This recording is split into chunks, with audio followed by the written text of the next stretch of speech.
Saan tatay mo? Eh, umalis po. Nagpunta po dun sa kamag-anak natin. Nanghiram po ata ng pera para po maipambili niya ng gamot. Ganon. Ba't hindi na lang kayo tumira doon?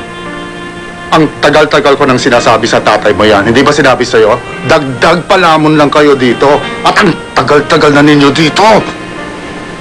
Wala naman po siyang sinasabi sa amin. Kasi ang tigas-tigas ng ulo ng tatay mo. Asan ba gamit nila?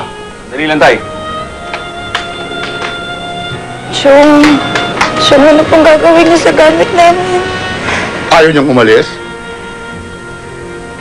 Sunugin ang gamit nila! Siyong, kuya. Siyong, huwag naman. Siyong! Kasi lang ulo niyo eh. Tagal na kayong pinapalayas ito, di ba? Pero hindi kayo nakinig. Sagsahan na lang tayo. Siyong, eh, paano na yun? Wala naman po kaming matiran eh. Nagpupumilit ka. Ayan o.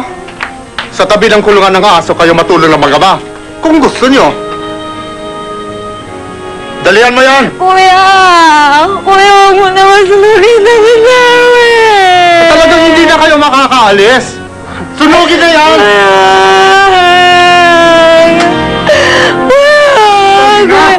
Huwag na, mama.